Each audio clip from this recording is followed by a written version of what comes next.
The ceremonial hall of Concordia Station stretched before Kalen Vex like an arena of judgment, its crystalline walls reflecting the cold light of distant stars. She stood with 19 other Zarathi females, each draped in the traditional mourning, shrouds of their defeated houses, silk so fine it seemed woven from starlight, yet heavy with the weight of surrender. Her fingers trembled against the ceremonial chains that bound her wrists, not with fear, but with barely contained rage. Silver blood pulsed through the translucent veins beneath her pale skin, the mark of her noble birth now a symbol of her fall. The House of Vex had once commanded 3 star systems. Now she stood like livestock in a market, waiting to be chosen by whatever male desired to claim her. "The choosing begins," announced Ambassador Corrin, his voice echoing through the vast chamber.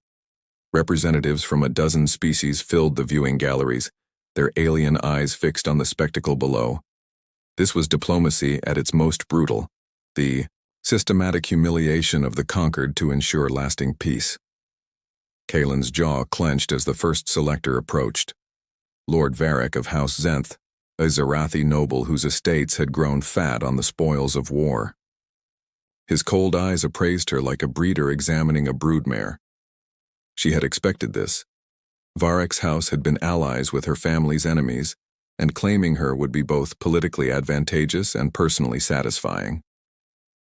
"The Zarathi female, of House Vex," Varric announced, his voice carrying the smugness of victory. "She will serve House Zenth well." Kalen's blood ran cold. She had prepared for this moment, steeling herself for a lifetime of servitude to a male who would see her only as a symbol of conquest. She began to step forward, accepting her fate with what dignity remained to her. "I claim prior selection." The voice cut through the hall like a blade through silk. Every head turned toward the unexpected speaker, a human male striding down the central aisle with quiet confidence. He was tall and broad-shouldered, with weathered hands that spoke of both battle and careful work. His dark hair was touched with silver at the temples, and his eyes, clear blue like Earth's ancient oceans, fixed on Kalen with an intensity that made her breath catch. "Commander Thane Blackwood," Ambassador Corrin announced, surprise evident in his tone. "You wish to participate in the choosing?" "I do." Thane's voice was calm, steady. "I claim the female of House Vex as my bonded partner." The hall erupted in murmurs. Humans rarely participated in these ceremonies, and when they did, it was usually for political convenience, not this. Thane approached Kalen directly, ignoring the shocked whispers around them. When he reached her, he did something unprecedented. He looked her in the eyes. "My name is Thane Blackwood," he said quietly. His voice meant only for her. "I offer you partnership, not ownership. The choice is yours." Kalen stared at him, her mind reeling. In all her preparations for this moment, she had never imagined this scenario. His eyes held no cruelty, no possession, only respect and something that looked almost like hope. "Why?" she managed to whisper, her voice barely audible. "Because every being deserves the dignity of choice," he replied simply. "Because I've seen too much war and too little peace. And because—" He paused, his gaze never wavering. "Because I see strength in you that has nothing to do with your bloodline or your family's fate." Behind them, Lord Varric sputtered in outrage. "This is unprecedented. The female was destined for House Zenth. Prior selection supersedes all other claims," Ambassador Corrin ruled, though his voice carried bewilderment. "The law is clear." Kalen felt the weight of the moment pressing down on her. She could refuse. The choice was hers, as Thane had said. But what waited for her beyond this hall? Exile? Death? Or worse, a life of hiding among the refugee camps of the outer systems? She looked at Thane again, searching his face for deception, for the cruelty she expected. Instead, she found patience. He would wait for her answer, she realized. He would not force her even now. "I accept," she said, her voice stronger now. "I accept your offer, Commander Blackwood." The ceremonial chains fell from her wrists as Thane stepped forward, offering her his arm instead of his dominance. As they walked together toward the exit, Kaylin felt something she had not expected to experience again: curiosity about her future. For the first time since her family's defeat, she was not walking toward certain misery. The stars beyond the station's viewport seemed brighter somehow, as if the galaxy itself had shifted to accommodate this small act of defiance against hatred and tradition. Kaylin did not know what awaited her in this unexpected path, but for the first time in months, she dared to hope it might be something other than survival.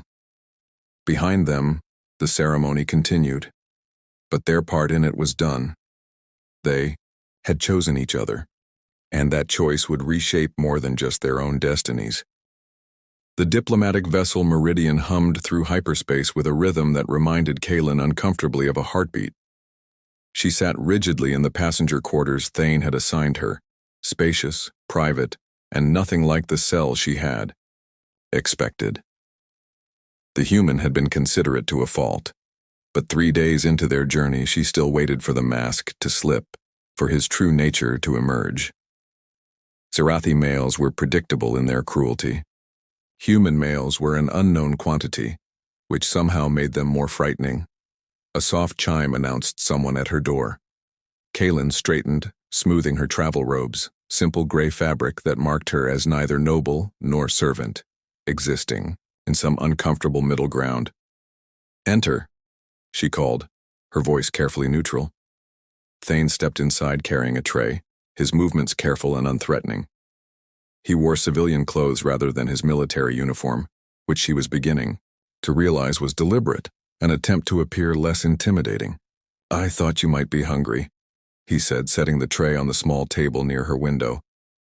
"I wasn't sure what foods you preferred, so I brought a variety." Kaylin approached cautiously.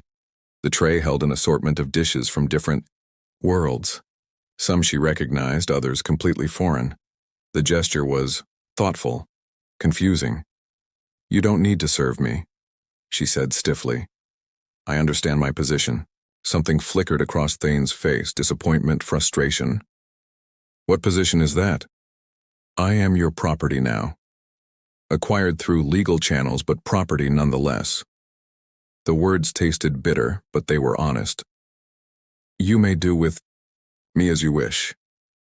Thane was quiet for a long moment, then pulled out one of the chairs. "May I sit?" The question surprised her. When had anyone asked her permission for anything? She nodded, taking the opposite chair with careful distance between them. "Tell me about your family," Thane said, ignoring her comment about property entirely. "What was House Vex known for?" "We were scholars," Kaylin replied automatically, then caught herself. Why was she answering? "We studied the mathematical harmonies of stellar formation. My grandfather developed the equations that allowed precise, hyperspace jumps between binary star systems." Interest lit Thane's eyes. "That's remarkable. I've read about those calculations. They revolutionized long-distance trade routes." "You know of our work?" Kaylin couldn't hide her surprise. "I studied xenocultural mathematics at the academy. Your family's contributions to galactic navigation are legendary." He leaned forward slightly. "What was your area of specialization?" For a moment, Kaylin forgot her wariness. "Crystal resonance patterns. I was working on a theory that certain crystalline formations could predict solar flare cycles, potentially saving mining operations billions of credits in equipment loss." "Was working on?" The past tense hit her like a physical blow. "My research was destroyed when our estates were seized. All of it.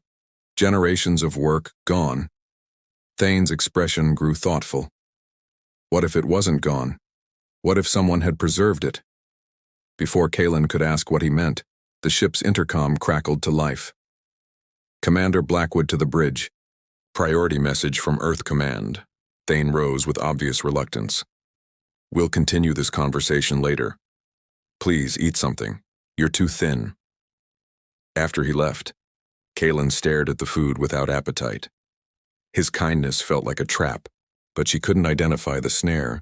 Among her people, every gesture had a purpose, every kindness came with a price. What did Thane Blackwood want from her? Hours later, raised voices from the corridor drew her attention. She pressed her ear to the door, her enhanced hearing picking up fragments of heated conversation. Disgraceful to the service. Alien sympathizer. What were you thinking, sir? Thane's voice cut through the criticism, calm but hard as steel. I was thinking that Lieutenant Crane would be wise to remember that my bonded partner is under my protection. Any disrespect shown to her is disrespect shown to me. She's just a war prize, Commander. There's no need to. The sound of someone being slammed against a wall made Kaelin step back from the door. When Thane spoke again, his voice was deadly quiet. Lady Kaelin is my chosen partner, and will be treated with the respect due her station. Anyone who has a problem with that can discuss it with me personally. Are we clear? Yes, sir, came the subdued response. Kaelin sank into her chair, heart racing. He had defended her, not just her honor, but her dignity. When had anyone done that since her family's fall? That evening, Thane returned with medical supplies and a hesitant expression. I noticed you haven't removed your ceremonial bonds, he said, indicating the silver bands around her upper arms, traditional markers of a Zarathi female's transition from one house to another. They are meant to remain until... She trailed off, unable to voice the intimate ritual that would complete their bonding. Until they're removed by your partner. Thane finished gently. I understand, but they're cutting into your skin. May I tend to the wounds? Kaelin's first instinct was to refuse, to maintain the barriers between them. But the bands had indeed been chafing, and the silver had begun to tarnish against her skin, a sign of stress among her people. Very well, she said, extending her arms. Thane's touch was impossibly gentle as he cleaned the irritated skin beneath the bands. His fingers were warm, careful, and when he looked up at her, she saw something that made her breath catch. Not desire, but tenderness. These markings, he said softly, tracing a finger near the intricate patterns etched into her skin. They're beautiful. They tell the story of my lineage, Kaelin replied, surprised by the thickness in her voice. Each pattern represents a generation of House Vex. Then they're not just beautiful, they're sacred. His hands stilled. I'm honored that you trust me to see them. Trust. The word hung between them like a bridge neither was quite ready to cross. But as Thane carefully applied healing salve to her wounds, Kaelin felt something shift inside her chest. A crack in the wall she had built around her heart. Why did you choose me? She asked suddenly. At the ceremony, you could have chosen anyone or no one at all. Why me? Thane's hands paused in their work. Because when I looked at you, I saw someone who had been broken but not destroyed. Someone who still had fire in her eyes despite everything that had been done to her. He met her gaze. I saw someone worth saving. I don't need saving, Kaelin said automatically. No, Thane agreed with a small smile. You don't, but maybe we can save each other anyway. For the first time since the war's end, Kaelin allowed herself to consider the possibility that her future might hold something other than mere survival. It was a dangerous hope. Hope had always been dangerous for her people. But as Thane finished, tending her wounds with infinite care, she found herself willing to risk it. Outside the viewport, stars wheeled past in their ancient dance, carrying them toward an uncertain future that suddenly seemed less frightening than it had just days before. New Terra stretched before them like a painting come to life. Rolling hills of amber grass beneath a sky painted in shades of violet and gold. 2 moons hung in the twilight, casting everything in ethereal silver light. Kaelin stood on the terrace of the Blackwood estate, breathing air that smelled of growing things and possibilities. It's beautiful, she murmured, her first genuine smile in months tugging at her lips. It reminds me of the old Earth stories, Thane said, joining her at the stone railing. Before the cities covered everything. My great-grandfather chose this valley specifically because it felt like the home humanity had lost. The Blackwood estate was nothing like the crystal spires of Zarathi architecture, but it possessed a warmth that her ancestral home had lacked. Built of local stone and timber, it seemed to grow from the landscape itself as if it belonged here. Thane! A woman's voice called from behind them. Kaelin turned to see an older human female approaching, silver-haired, with kind eyes and the same strong jawline as Thane. "You must be Kaelin. I'm Elena Blackwood, Thane's mother." Kaelin tensed, unsure of the proper protocol. Among her people, the mother of one's partner held significant authority and was often the harshest judge of worthiness. Elena seemed to sense her uncertainty. "May I?" she asked, extending her hands palm up, a gesture of peace common to many species. Cautiously, Kaelin placed her hands in Elena's. The older woman's smile widened. "Welcome to our family," Elena said simply. "I hope you'll be happy here." Family. The word created an ache in Kaelin's chest she hadn't expected. She had prepared for tolerance, perhaps grudging acceptance. Warmth was dangerous. It made her want things she couldn't afford to want. Over the following days, Kaelin found herself drawn into the rhythms of life on New Terra. Elena taught her about human customs without judgment, sharing stories of Earth traditions and colonial adaptations. Thane's younger sister, Vera, was completing her medical training via long-distance learning and peppered Kaelin with questions about Zerathi, physiology that were clinical but genuinely curious. It was Thane himself who surprised her most. Each evening he would find her on the terrace bringing tea and conversation. He spoke of his military service, his hopes for lasting peace, his love for this world he was helping to build. More importantly, he listened when she spoke of her research, her family, the life she had lost. "I brought you something," he said one evening, carrying a small datapad. "I managed to contact some colleagues at the Galactic archives. They recovered this from the House Vex databases before they were purged." Kaelin's hands shook as she activated the pad. Her research notes appeared on the screen, months of work she had thought lost forever. Equations, theoretical models, observational, data on crystal formations across 17 star systems. "How?" she whispered. "The archives preserve significant scientific contributions, regardless of political changes. Your work was too valuable to lose." Thane's voice was gentle. "There's more. The University of New Geneva has offered you a research position if you're interested. Full funding, your own laboratory." Tears, actual tears, slipped down Kaelin's cheeks. Among her people, crying was a sign of weakness, but she couldn't stop herself. For the first time since her family's fall, she could see a future that was hers to shape. "Why?"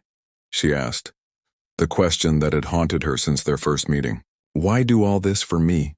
Thane moved closer, his hand covering hers on the datapad. "Because you deserve the chance to rebuild what was taken from you.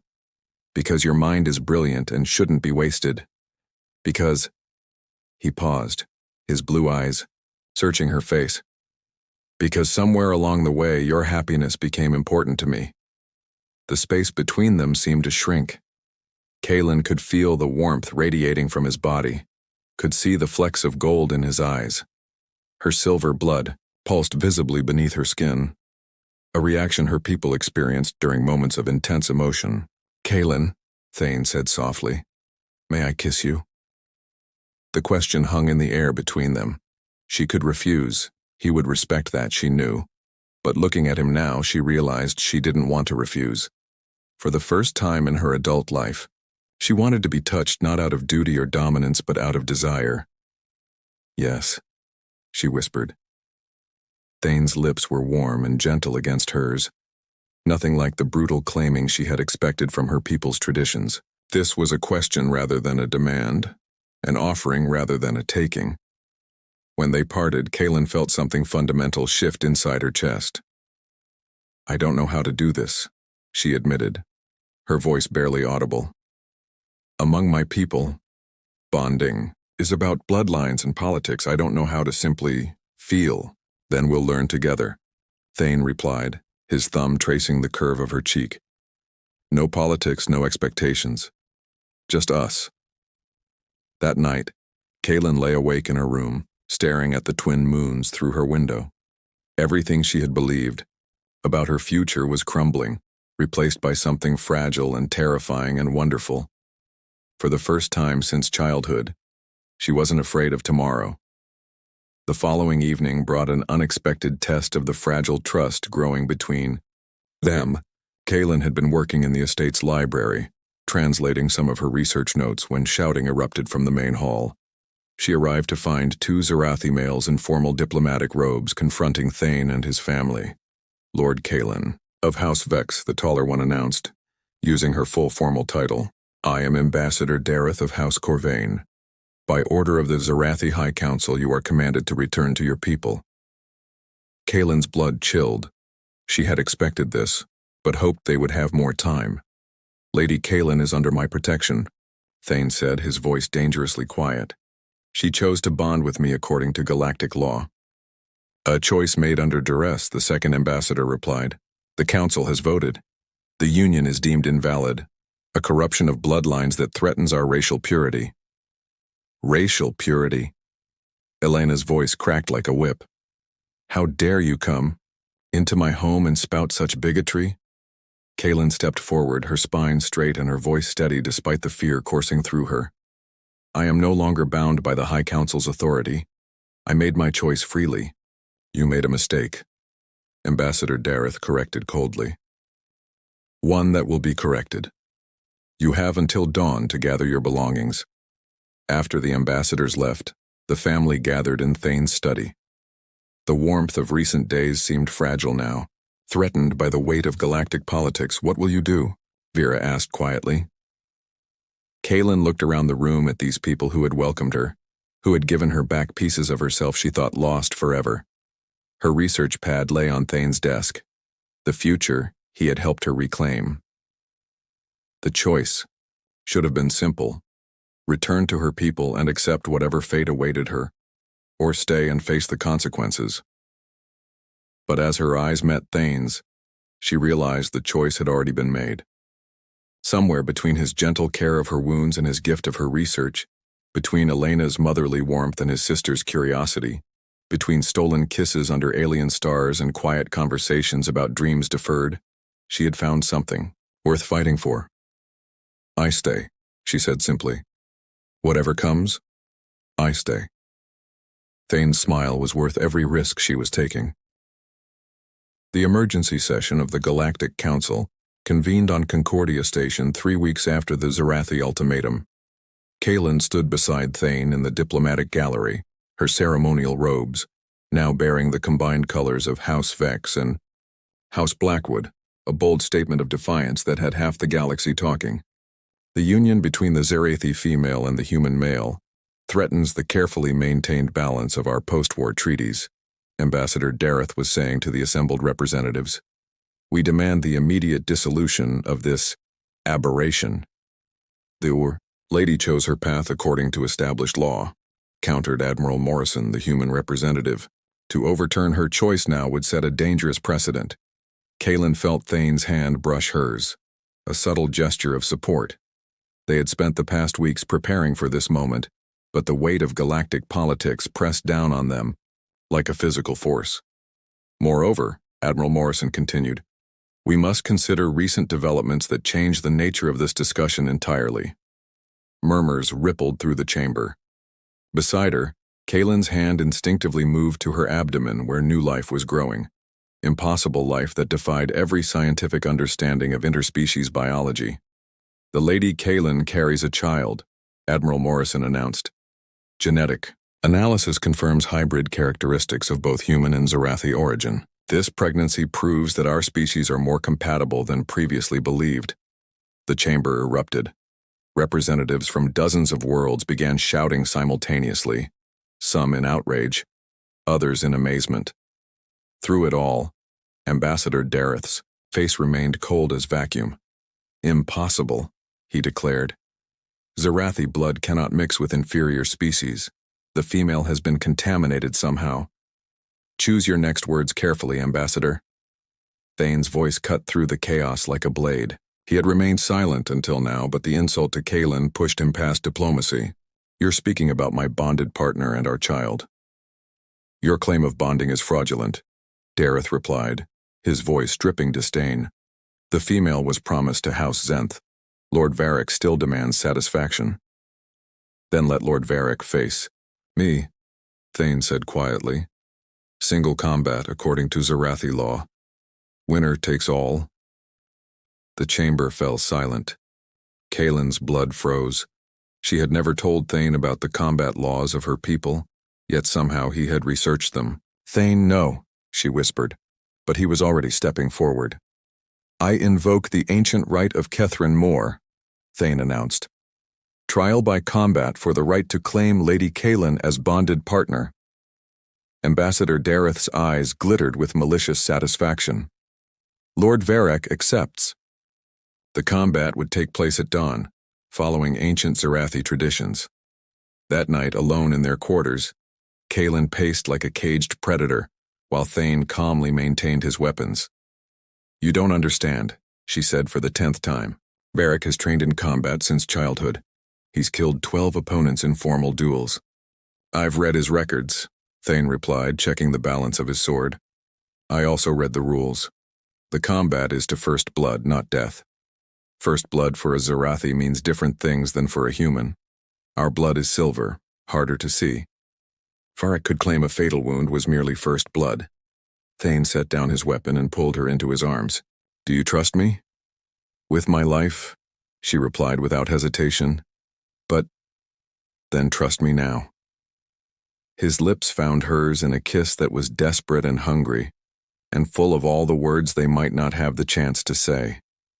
Whatever happens tomorrow, know that you gave me more happiness in these past months than I had in the rest of my life combined. Their lovemaking that night was passionate and tender, fierce and gentle by turns. Kaylin memorized every touch, every whispered endearment, every moment of connection between them. Thane's hands traced the silver patterns on her skin with reverent care, his lips following the paths his fingers made. I love you, she whispered against his throat as he moved within her. I love you, and I'm terrified of losing you. You won't lose me, he promised, his voice rough with emotion. I'll come back to you, to both of you. His hand settled over the slight curve of her belly where their child grew. Dawn came too quickly. The combat arena on Concordia Station was packed with representatives from across the galaxy. This duel had become a symbol of the new order, a test of whether the old ways would give way to change. Lord Varek entered the arena like a predator, his black combat leathers enhancing his intimidating presence. He was taller than Thane, broader with the enhanced reflexes of Zarathi nobility. His weapon, a traditional energy blade that could cut through most known materials, hummed with barely contained power. Thane wore simple human combat gear and carried a sword that looked primitive by comparison. But Kaylin noticed something others might miss: the calm confidence in his movements, the way he assessed his opponent with tactical precision. Last chance to withdraw, human. Varek sneered as they faced each other. Return what belongs to House Zenth and I might let you live. Nothing belongs to you here, Thane replied evenly, especially not her. The duel began with explosive violence. Varek attacked with the fury of a storm, his energy blade leaving trails of light in the air. But Thane didn't meet force with force. Instead, he moved like water, flowing around Varek's attacks, using the Zarathi's aggression against him. Kaylin watched with her heart in her throat as the two males circled each other. Varek was skilled, but he was also arrogant, used to opponents who fought according to Zarathi traditions. Thane fought like a human, unpredictably, adapting constantly, turning every situation to his advantage. The end came suddenly. Varek overextended on a particularly vicious attack, and Thane slipped inside his guard. The human's primitive sword found the gap in Varek's armor, drawing a thin line of silver blood across his ribs. First blood to Commander Blackwood, the Arbiter announced. The duel is concluded. Varek stared at the blood on his fingers in disbelief. Impossible. No human could. This human could, Thane said quietly, and did, but as Thane turned toward the viewing stands where Kaylin waited, Varek's expression twisted with rage. The Zarathi Lord raised his energy blade for a killing strike at Thane's unprotected back, a violation of every rule of combat. Kaylin screamed, a warning, but Thane was already moving. He spun and struck in one fluid motion, his sword taking Varric through the heart before the energy blade could fall. The arena fell silent as Varric collapsed, his weapon clattering across the stone floor. Thane stood over the body, breathing hard, his face grim. He violated the terms of combat, the Arbiter announced after reviewing the sensor records. Commander Blackwood acted in self-defense. The victory stands. Later, in the safety of their quarters, Kaylin tended the minor cuts Thane had sustained in the duel. Her hand shook as she cleaned his wounds, not from fear now, but from the overwhelming relief of having him safe in her arms. "I thought I'd lost you," she whispered. "When he raised that blade, I know." Thane's arms tightened around her. "But I told you I'd come back to you. I keep my promises." Outside their window, representatives from a dozen worlds were already announcing their support for the new hybrid couple. The child Kaylin carried had become a symbol of hope for a galaxy learning to heal from war. "What happens now?" she asked. "Now we build the future we want," Thane replied. "Together." As if responding to his words, Kaylin felt the first flutter of movement in her womb, their child already fighting to be born into a universe that was changing to welcome them. She pressed Thane's hand to her belly, sharing the miracle of that tiny life they had created against all odds. Tomorrow would bring new challenges, new battles to fight. But tonight, they had each other, and the promise of a love that had already changed the galaxy. The settlement of Haven's Rest sprawled across the valley like a dream made manifest. Crystalline spires growing alongside timber halls, gardens where earth flowers bloomed beside Zerathi luminous ferns, and children of a dozen species playing together in the golden afternoon light. From her laboratory window, Kaylin watched her daughter Arya chase firebirds through the air with the casual grace of someone born to two worlds. At 3 years old, Arya was a miracle in motion. She had inherited Thane's blue eyes and Kaylin's silver-touched hair, human warmth and Zerathi intellect, the ability to see mathematical patterns in cloud formations and laugh with pure joy at butterfly wings. She was the first of her kind, but no longer the only one. "The quantum resonance readings are fascinating," Dr. Yuki Tanaka said, reviewing Kaylin's latest research. "The crystal formations here are actually responding to the presence of hybrid children. It's as if the planet itself is adapting." Kaylin smiled, making notes on her data pad.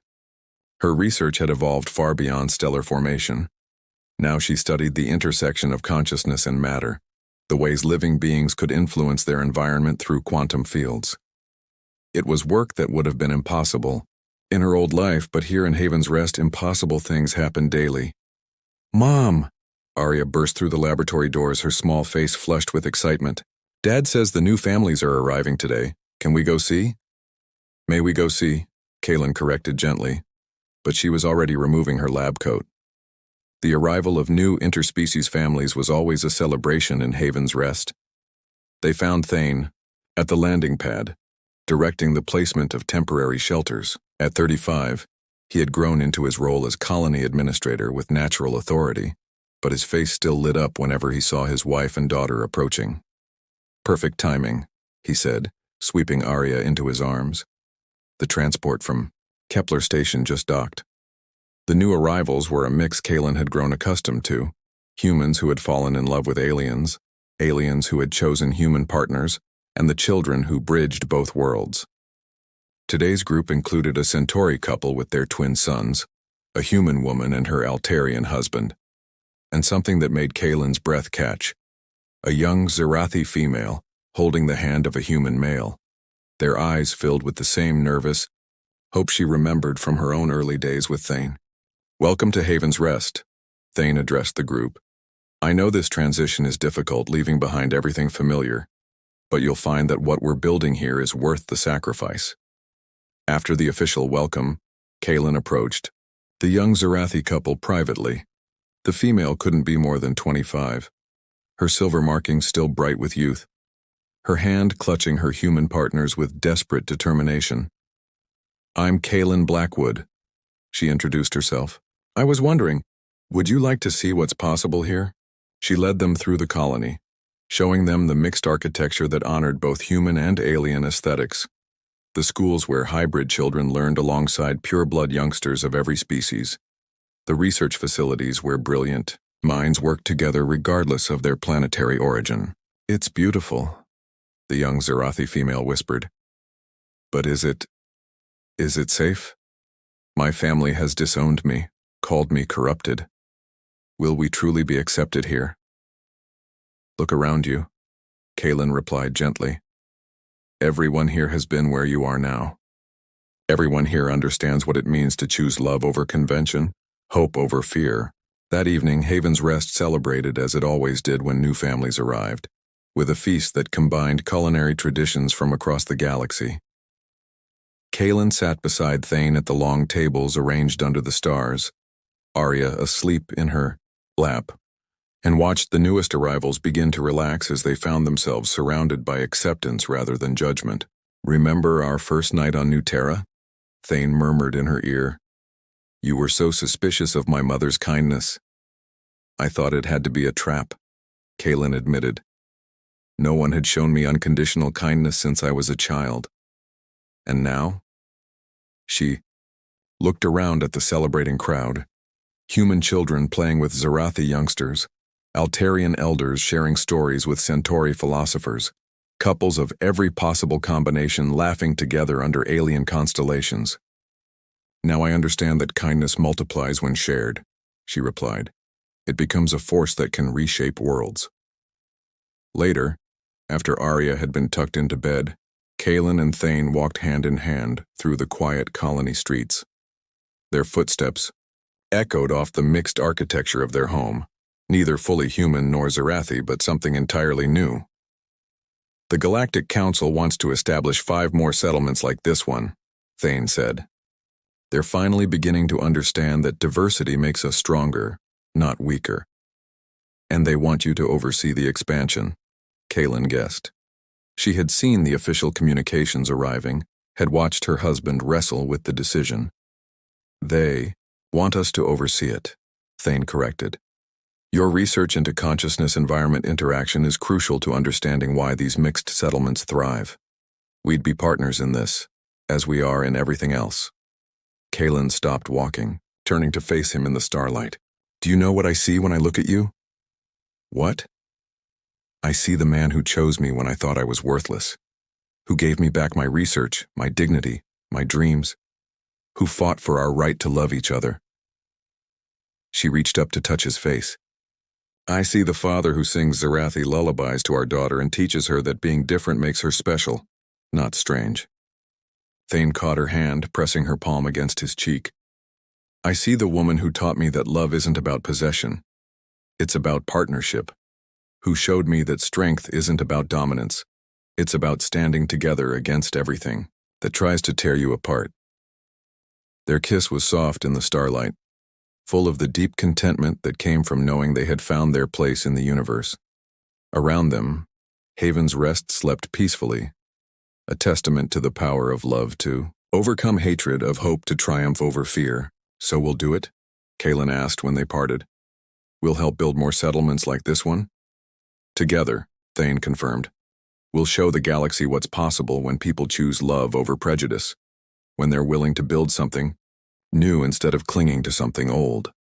As they walked home through streets lined with crystalline trees and timber houses, Kaylin thought about the girl she had been. Proud, broken, convinced her life was over. That girl could never have imagined this future. A husband who loved her as an equal, a daughter who carried the best of both their worlds, a community built on acceptance and hope. She had been forced into what she thought was a loveless union, only to discover it was the beginning of the greatest love story she could have imagined. Not just her love for Thane, or his for her, but the love of an entire community for the radical idea that differences could be strengths, that the future could be better than the past.